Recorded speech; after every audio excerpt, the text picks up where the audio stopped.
हाय friends, welcome back. तो friends, आज का वीडियो है AIP system of submarine, France boycott to Pakistan, ISRO launch satellite for Bhutan.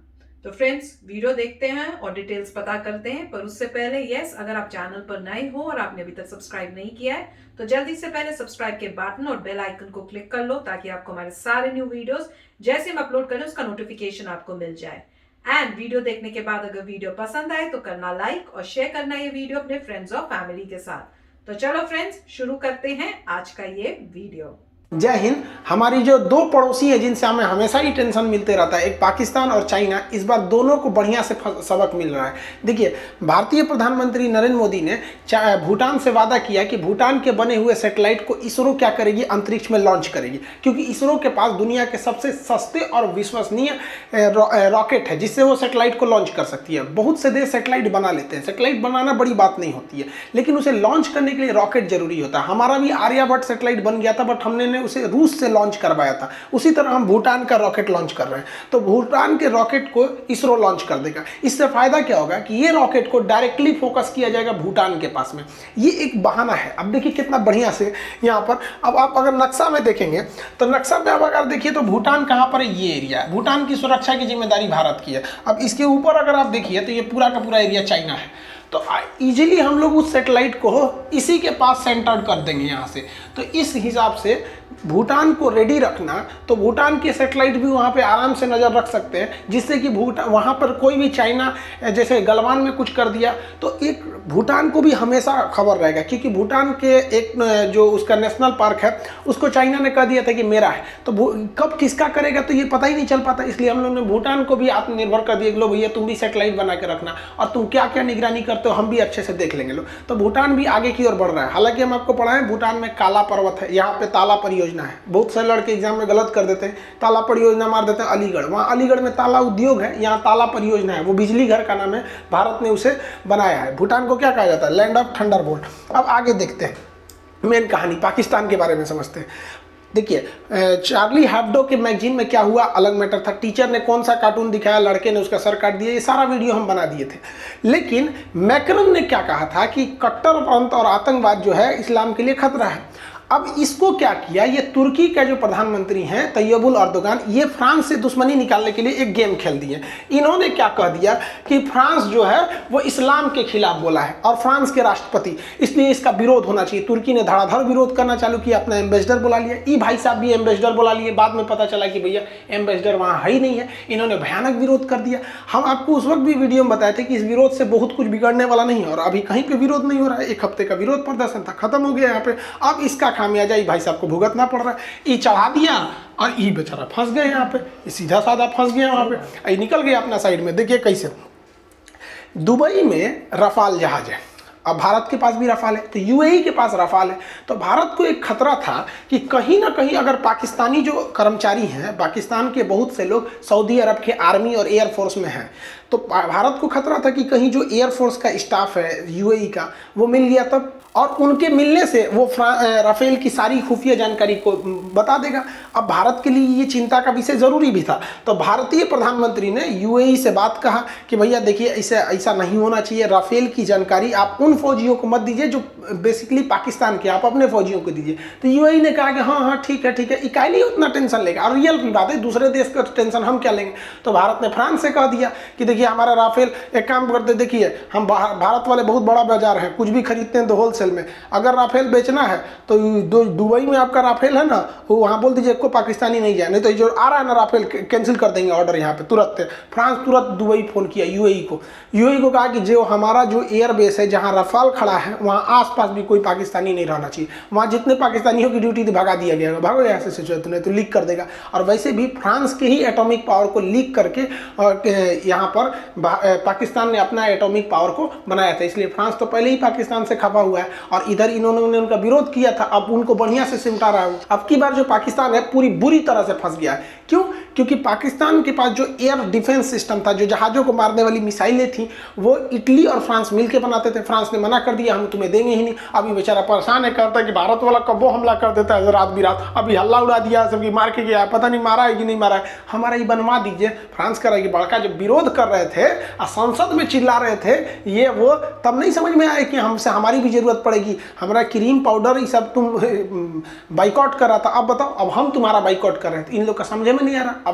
अब पाकिस्तान के पास एयर डिफेंस के नाम पर जानते क्या, ये धुकधुकवा मशीन, हमारा जो एयरफोर्स जाएगा ना, अरे उस समय हमारा सबसे पुराना जहाज गया था MiG-21, अब तो जाएगा राफेल एकदम तक, तो मारना इसे दुख दुख दुख। कुछ दिन में हम लोग दिवाली में इसी को जलाएंगे लोग। खैर पाकिस्तान को अगर जरूरत है तो हमारे यहाँ दिवाली में बहुते पटाखा बचा है, लेके जा सकते हैं यहाँ पर। अब पाकिस्तान को समझ में आ रहा है। और अब तो और खतरा है किस बात का, कि पाकिस्तान के पास जो सबसे ज़्यादा जहाज़ों का बेड़ा था वो मिराज जहाज़ों का था, और ये मिराज जहाज़ फ्रांस से खरीद के आए थे। ये 90 के दशक में पाकिस्तान ने फ्रांस से खरीदा था। अब ये जहाज ओल्ड हो चुके हैं, इनके इंजन को बदलने की ज़रूरत है, इसमें एडवांस रडार लगाने की ज़रूरत है, मिसाइल लगाने की ज़रूरत है। अपग्रेड कर देगा अगर इनका 150 जहाज, तो पाकिस्तान बहुत ही पावरफुल हो जाएगा। लेकिन इन्होंने तो, पाकिस्तान ने फ्रांस से विरोध कर लिया था, अब फ्रांस का हम कि अब अपग्रेड नहीं करेंगे। अगर अपग्रेड फ्रांस ने नहीं किया तो ये किसी काम के नहीं बचेंगे जहाज, क्योंकि भारत ने अपना मिराज जहाज फ्रांस से अपग्रेड कराया और इतना बेहतरीन हो गया कि वो हाईवे पे उतर गया, यमुना एक्सप्रेसवे और ग्रीनफील्ड एक्सप्रेसवे उत्तर प्रदेश में। और इन लोग का अगर अपग्रेड नहीं हुआ ना, तो ये यार ये उतरने तो छोड़िए ना, ये उड़ने के काबिल में नहीं रहेगा, उतरने की तो बात छोड़िए। अब पाकिस्तान परेशान है कि ले से चुराई हवा में उलट जाएगा। और किसी देश के एयरफोर्स में से 150 जहाजों का कम हो जाना बहुत बड़ा है ना। हमारे पास रफाल आके ठो रहा है, 36 ठो आ रहा है यहाँ पे, 36 गो रफाल आके समीकरण बिगाड़ देंगे सब। एयरफोर्स युद्ध का टर्मिनेशन का पॉइंट करती है, तुरंत रुख को इधर से उधर घुमा देती है सब एयरफोर्स यहाँ पे। अब पाकिस्तान परेशान है यहाँ पे। पाकिस्तान के पास पनडुब्बियां भी थी ना, तो वो भी फ्रांस के बनी थी, और ये वर्ल्ड फ्रांस एहू बारी बाइकआउट कर दिया। यहाँ पर इन पनडुब्बियों में सबसे बड़ी समस्या क्या होती है, जो फ्रांस ने पाकिस्तान के लिए तो बढ़िया से बजा दिया इस बार। पनडुब्बियों की एक समस्या क्या होती है, पनडुब्बी पानी के अंदर चलती है, और पानी के अंदर चलने के लिए इनको साइलेंटली चलना पड़ता है, ये पानी के अंदर चली जाती है सब। अब इनके जो पीछे प्रोपेलर होता है ना, ये पंखी, इसको नचाना रहता है तभी तो चलेगी ये प्रोपेलर। तो इस प्रोपेलर को नचाने के लिए इसके अंदर बैटरी लगी होती है, और यही चलती है तो पनडुब्बी आराम से चलती है यहाँ पे, और अंदर से बैटरी से चार्ज होती है। अब आपको लगता होगा कि इतना बैटरी कितना बड़ा होगा, तो आप अपने घरे द्वार का बैटरी देखे होंगे, खूब से खूब इन्वर्टर देखे होंगे, लेकिन पनडुब्बी की जो बैटरी होता है ससुरा बैटरी रूम होता है। देखिए ये पूरा कमरा होता है बैटरी बराबर, या इससे वहाँ पे मतलब समझ जाइए ना कि आपके 3-4 गो पटीदार लोग का जितना घर होता है ना, उतना उसमें बैटरी लगी होती है। बाकायदा बैटरी रूम होता है, ये एरिया पूरा बैटरी का, ये एरिया पूरा बैटरी का। और इस बैटरी को चार्ज कर दिया जाता है ना, तो पनडुब्बी चलती रहती है पानी के नीचे, और 3 दिन तक चल सकती हैं। इस बैटरी की क्षमता इतनी होती है कि एक अच्छे खासे सिटी, शहर को चला सकते हैं। सोचिए अगर पूरे शहर को चलाना है तो कितनी बैटरी की जरूरत पड़ी, उतना इनके पास क्षमता होती है, इतनी बड़ी बैटरी होती है। लेकिन ये कोई भी बैटरी ज़्यादा दिन चार्ज नहीं होती है, ये भी एकदम हाई क्वालिटी की होती है, लेकिन 3 दिन ही चार्ज हो सकती है। 3 दिन के बाद इसे चार्ज करना पड़ता है। अब चार्ज करने के लिए हमको जनरेटर चलाना पड़ता है। जनरेटर की सबसे बड़ी खराबी क्या होती है कि जनरेटर धुआं छोड़ता है। तो चलिए पानी के अंदर है, इसका धुआं छोड़ देंगे तो बुलबुला बन के निकल जाएगा, लेकिन जनरेटर को चलने के लिए एयर चाहिए। अब देखते हो जनरेटर कभी कभी ज़्यादा एयर ले लेगा या फंस जाएगा तो चलेगा ही, तो एयर कैसे आएगा।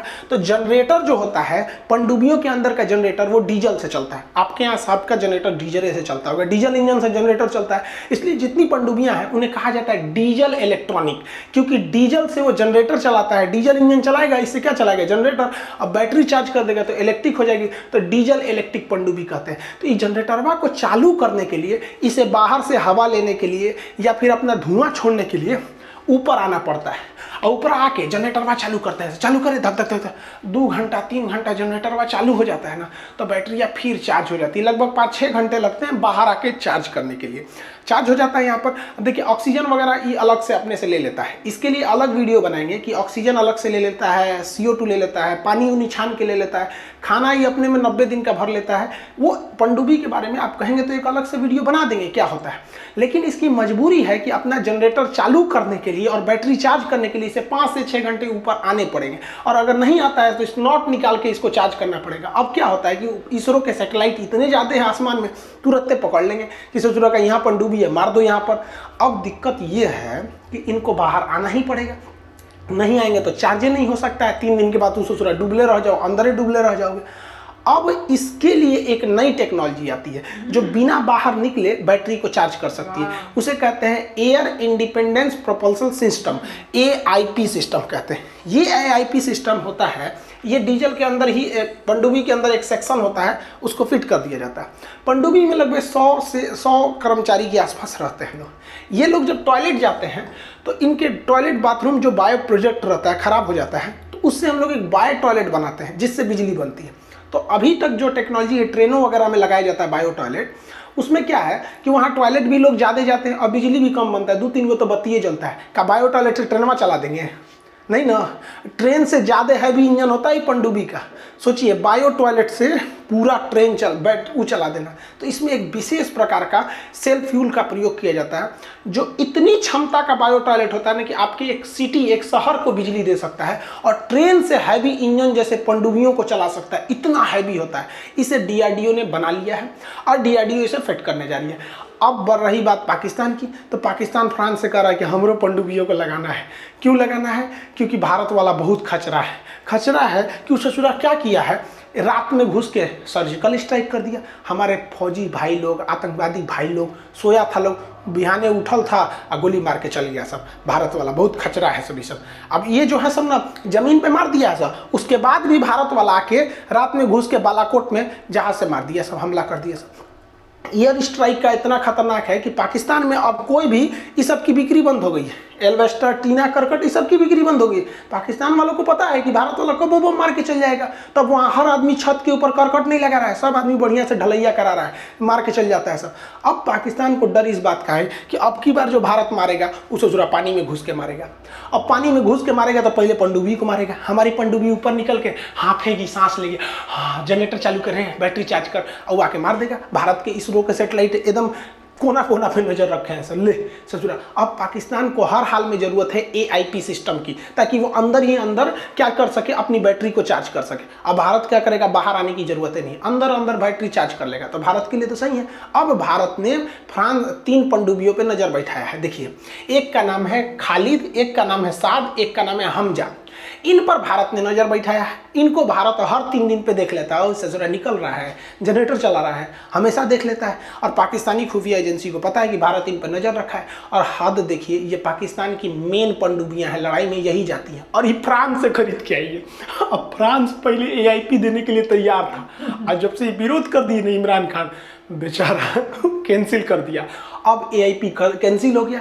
अब इन तीनों पनडुब्बियों का हाल वही होगा जो PNS गाजी का हुआ था। और PNS गाजी का हाल क्या हुआ था ये सब जानते हैं, और हम वीडियो तो बनाए ही हैं 1971 वाले पे कि PNS गाजी का क्या हुआ था। आप सबको पता है कि PNS गाजी का हुआ क्या था। वही अब इन 3 लोग का होने वाला है, क्योंकि फ्रांस ने कह दिया है कि तुम हमारे प्रधानमंत्री का विरोध करेगा तुर्की के चढ़ैला पे, जो हम नहीं बोले हैं तुम हमको उसके लिए कहेगा कि तुमने ऐसा बोल दिया।